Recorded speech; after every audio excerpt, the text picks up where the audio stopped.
दोस्तों नमस्कार। हम मीरापुर में ग्राउंड पर निकले हुए हैं और रास्ते में एक जगह रुके हैं।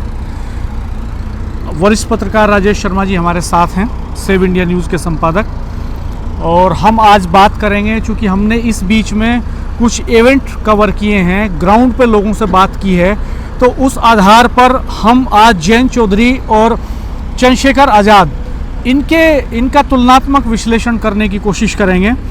और इस चुनाव में कई रोचक बातें हो रही हैं। जैसे जयंत चौधरी ने कल एक ही दिन में 4 गांवों में सभाएं की, लेकिन कहीं भी बसपा सुप्रीमो मायावती का नाम नहीं लिया, कहीं भी चंद्रशेखर का नाम नहीं लिया उन्होंने, और उनका फोकस अखिलेश पर रहा, पीडीए पर रहा, उन्हीं का नाम लिया उन्होंने।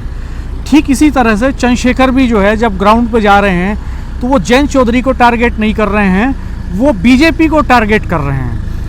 वो बहन जी को भी टारगेट नहीं कर रहे, उनके बारे में भी कोई बातें नहीं कर रहे, लेकिन वो ये जरूर कह रहे हैं कि विकल्प जो है आज़ाद समाज पार्टी है। तो हम दोनों के भाषणों का जो एनालिसिस है वो करने की कोशिश करेंगे। यहाँ पर आप कमेंट बॉक्स में अपनी प्रतिक्रिया दीजिएगा कि आप भी लगातार सुन रहे हैं दोनों के भाषण, आप कैसे देख रहे हैं इनको।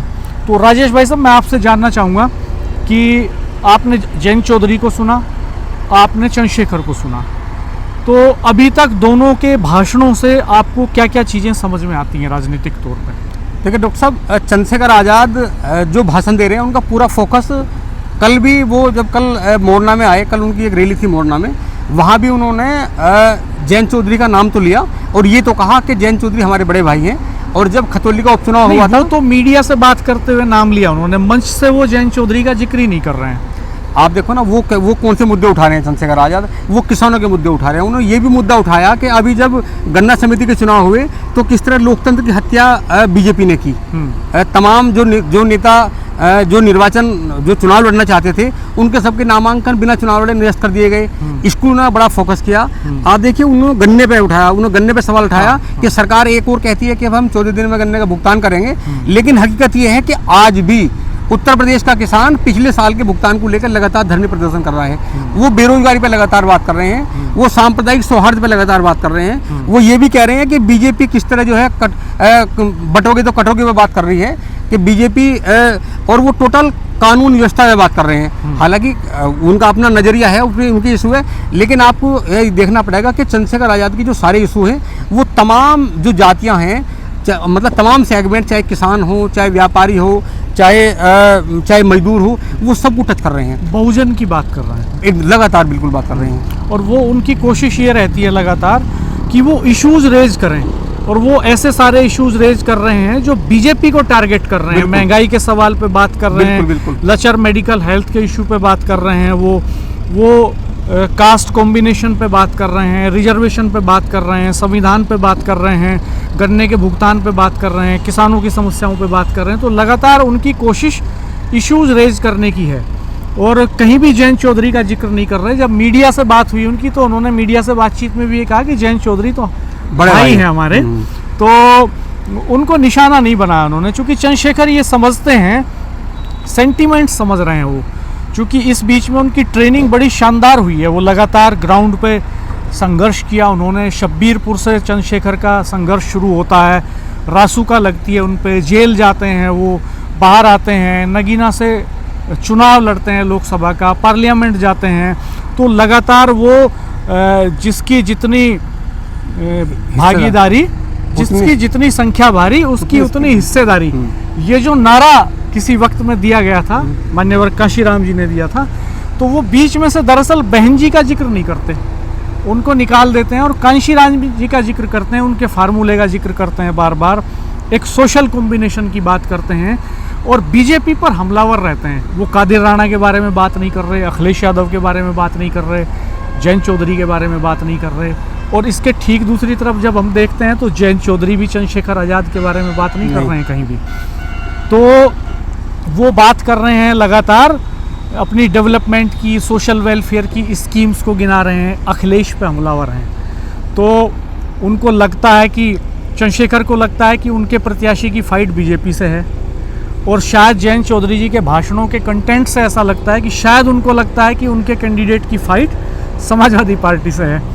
अब समाजवादी पार्टी के तो कोई बड़े नेता इधर आए नहीं इस बीच में, फ्री छोड़ दिया लगता है मीरापुर को, एक तरह से खाली छोड़ दिया अखिलेश यादव जी ने।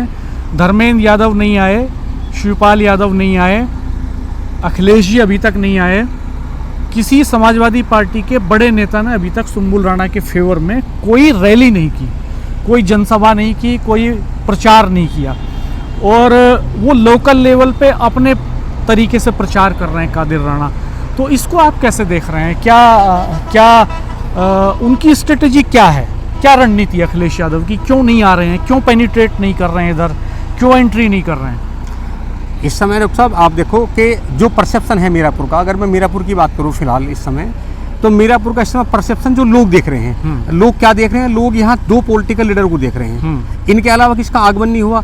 जब हम बसपा की बात करते हैं तो बहन जी या उनके भतीजे आकाश अभी तक मीरापुर नहीं आए। जो उनके बड़े नेता हैं, कोई नामचीन ऐसे नहीं आया कि किसी ने कोई ऐसी सभा की हो। अली अभी नहीं गए, जिनकी बेटी सुम्बुल राणा सपा की प्रत्याशी, वो भी मानी गई अभी। और आप देखो कि सपा की ओर से, अभी आपने बताया, तो सपा की ओर से कोई बड़ा नेता अभी वहाँ नहीं है। हाँ। इवन जो इकरा हसन है, जिसको बनाया था कि स्टार प्रचारक, जो कैराना सांसद है, वो भी नहीं है। इकरा हसन अभी नहीं आई। मुजफ्फरनगर के सांसद हरिंद्र मलिक वहाँ अभी तक नहीं पहुंचे।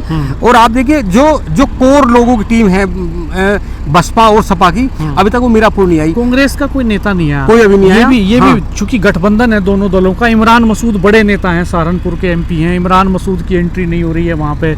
आसपास के जो सपा के विधायक हैं उनमें पंकज मलिक तो एक्टिव दिखते हैं, चरथावल एमएलए, लेकिन बाकी विधायकों का उतना नहीं दिख रहा है। डॉक्टर साहब आप देखो कि एक चंद्रशेखर आज़ाद लगातार वो यूँ तो पूरे प्रदेश में जा रहे हैं, जहाँ जहाँ भी 9 विधानसभा सीटों पर चुनाव लड़ रहे हैं प्रत्याशी, लेकिन मीरापुर में आप देखो कि कल जयंत चौधरी मीरापुर थे, उन्होंने कल 4 रैली की। शाम के समय सुकरताल में चंद्रशेखर आज़ाद ने भी एक सम्मेलन किया, और सम्मेलन में आप देखो उनका समझाने का क्या तरीका है डॉक्टर साहब, उनके समझाने का अंदाज में एकदम अलग है, वो बसपा से अलग है। वो बहुत बारीकी से जो उनका वोटर है उसे समझा रहे हैं कि भाजपा कैसा खेल कर रही है। आप देखो वो जो महिलाओं से बात करते हैं अपने सम्मेलन में, मतलब मीडिया से नहीं, जब सम्मेलन में बात करते हैं तो महिला से कहते हैं कि आप क्या नाम है आपका? सुनीता जी, जरा आओ मंच पे आओ। वो मंच पे पूछते हैं कि आप ये बताओ कि घी का रेट क्या है, दाल का क्या रेट है, आटे का क्या रेट है, अब से 10 साल पहले क्या रेट था। अब जो महिलाओं को क्योंकि सारा पता होता है, महिला खरीदती है, और आप देखो उनके मन में ये बात भर रही है कि महंगाई का क्या औसत है।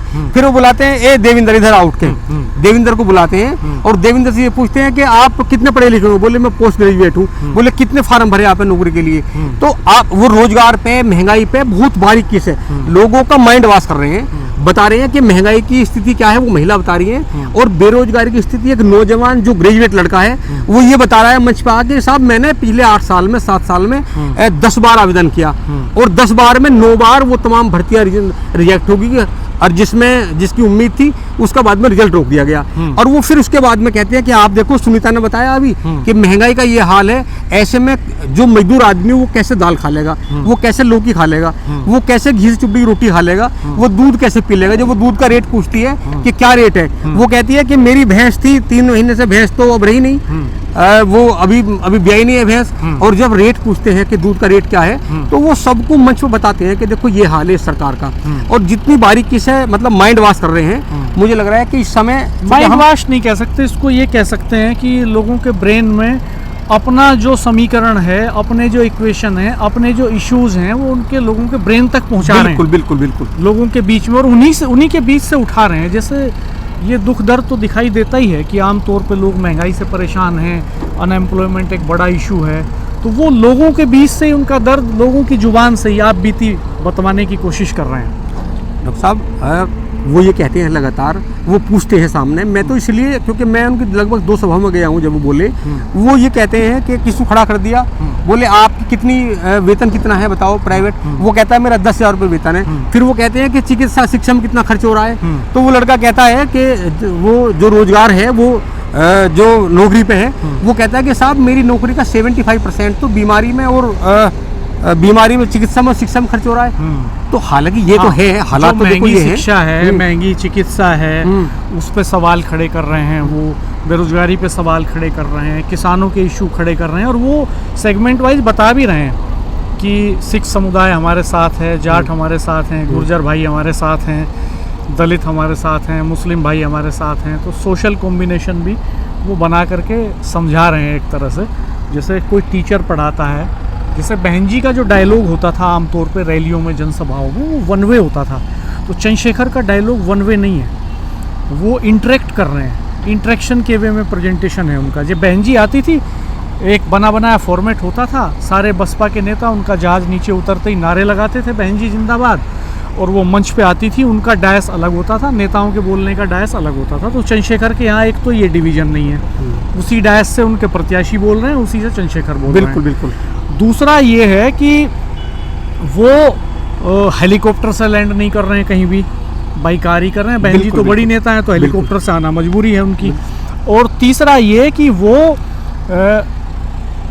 कन्वर्सेशन के फॉर्मेट में मंच पे भाषण दे रहे हैं, बिल्कुल वार्तालाप कर रहे हैं, वो भाषण नहीं है वन वे। बहन जी एक तरफा आके वो पर्चा पढ़ती थी और सारे इशू रेज करके और हाथ हिला के और पहले मतदान फिर जलपान का नारा देके चली जाती थी। तो चंद्रशेखर इस मामले में डिफरेंट हैं, एक स्टेप आगे हैं। लोकसभा आपने देखा, चंद्रशेखर की एक खास बात ये भी है कि जब वो भाषण देते हैं तो जो बीजेपी के नेता कड़वी भाषा बोलते हैं उसका नाम नहीं लेते। उन्हें पता है कि अगर नाम लूंगा तो कहीं जाति से जुड़ जाए, वो भाजपा के एक नेता बताते हैं। और इस समय मुझे नहीं लगता कि अगर मैं पिछले 10-12 दिन की बात करूं, पिछले 10-12 दिन में उन्होंने किसी नेता का नाम नहीं लिया, जाति पे कभी कोई किस पर कटाक्ष नहीं किया, और तमाम जातियों को ये कहते हैं कि वो हमारे साथ है, वो हमारे साथ है, वो हमारे साथ है। और फिलहाल ये परसेप्शन भी बन गया मीरापुर में कि यहाँ दो पार्टी के बीच में चुनाव है। हालांकि अब बसपा की क्या रणनीति है, सपा की क्या रणनीति है, वो तो आने वाले समय में पता चलेगा, क्योंकि अभी मात्र 11 दिन बचे हैं चुनाव के। नहीं, मुझे लगता है, मेरी इसमें थोड़ा सी डिफरेंट ओपिनियन है। मुझे लगता है कि ट्रायंगुलर फाइट जैसा सीन बन रहा है।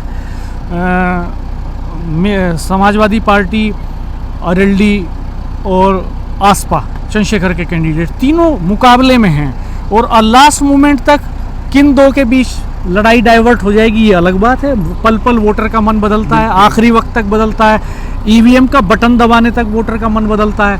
तो ये तो भांपने वाली बात होगी, देखने वाली बात होगी कि फाइनली दो कैंडिडेट कौन रहते हैं। ये तो वोटिंग के दिन शाम को जब वोटिंग क्लोज हो जाएगा तब शायद हम बता पाएँ आपको कंफर्म तौर पे। लेकिन अभी तो इम्प्रेशन जा रहा है कि ट्रायंगुलर फाइट है यहाँ पे इस सीट पे, और बसपा इसमें काफ़ी पिछड़ गई है। आप देखो ना डॉक्टर साहब, जयंत चौधरी लगातार अगर एक दिन में 4 रैली बिना हेलीकॉप्टर के कर रहे हैं, कल कार से कर रहे हैं लगातार। कल वो जाएंगे मुख्यमंत्री के साथ मोरना में, मोरना में कल मुख्यमंत्री योगी आदित्यनाथ के साथ जयंत चौधरी की रैली है। तो आप देखिए कि एक छोटा सा विधानसभा क्षेत्र, लगभग शायद 116-17 गाँव के आसपास मेरे ख्याल में है। आप मुझे करेक्ट करेंगे कमेंट करके कितने गाँव हैं, हो सकता है मैं चूक कर रहा हूँ, मेमोरी बहुत भरोसे की चीज़ नहीं होती। तो इतने से गाँवों में एक दिन में 4 जनसभाएं कर ले रहे हैं, मुख्यमंत्री के साथ एक अलग सभा में आ रहे हैं, फिर लगातार फिर करेंगे छोटी छोटी सभाएं, उनके स्थानीय नेता सब लगे हुए हैं, पूरा फोर्स लगा हुआ है दोनों पार्टियों का संगठन लगा हुआ है। तो अगर इतनी ताकत झोंकी जा रही है तो कहीं ना कहीं तो कोई बेचैनी है, कोई मुश्किल है, कोई टफ फाइट है। दरअसल इश्यूज बड़े हैं, मसले बड़े हैं, जनता के दुख दर्द बड़े हैं, जिनको कैश करने की कोशिश चंद्रशेखर कर रहे हैं। तो सब एंटी इनकम्बेंसी भी तो है। हाँ, वो रहती है, सत्ता के खिलाफ एक आक्रोश लोगों में रहता है, क्योंकि बहुत सारे काम दिन प्रतिदिन के ऐसे होते हैं जो हल नहीं होते, और नाराजगी स्वाभाविक है। बिल्कुल। खैर, आप कमेंट बॉक्स में अपनी प्रतिक्रिया जरूर दीजिएगा, हमें बताइएगा। बहुत वैल्यूएबल कमेंट्स आप कर रहे हैं लगातार। आप बताइएगा कि आप इस फाइट को किस तरह से देख रहे हैं, ऊंट किस करवट बैठ रहा है, किस तरफ जा रहा है। एक बुजुर्ग ने सिकंदरपुर गांव में हमें कहा कि ये तो बंदरों में भेली पड़ गई, अब जो है कुछ पता नहीं कि कहाँ क्या ऊँट किस करवट बैठ जाए भाई। तो आप क्या मानते हैं? आपका विश्लेषण बहुत अहम है, हमें अपनी प्रतिक्रिया दीजिए। हम सर्वे भी करेंगे जल्दी, हम ग्राउंड पे लगातार बने हुए हैं, ग्राउंड रिपोर्ट्स आपको देंगे, अलग अलग जातियों की ग्राउंड रिपोर्ट्स, अलग अलग तबके के लोगों की ग्राउंड रिपोर्ट्स, अलग अलग एजुकेशनल बैकग्राउंड के लोगों की, अलग अलग प्रोफेशनल बैकग्राउंड के लोगों की रिपोर्ट्स, अलग अलग एज ग्रुप के लोगों की रिपोर्ट्स, महिलाओं और पुरुषों की अलग अलग राय, इन सब से हम इंटरेक्शन कर रहे हैं। फिर भी हमारी लिमिटेशंस हैं, हमारे पास संसाधनों की सीमाएं हैं, फिर भी हम, लेकिन जितना बड़ा सैंपल साइज हो सकता है उतना बड़ा सैंपल साइज करने की कोशिश कर रहे हैं। दोस्तों, सब्सक्राइब कीजिएगा चैनल को, बेल आइकन प्रेस कर दीजिएगा, वीडियो मित्रों के साथ शेयर कीजिएगा, नोटिफिकेशंस ऑल कर दीजिएगा। धन्यवाद, नमस्कार।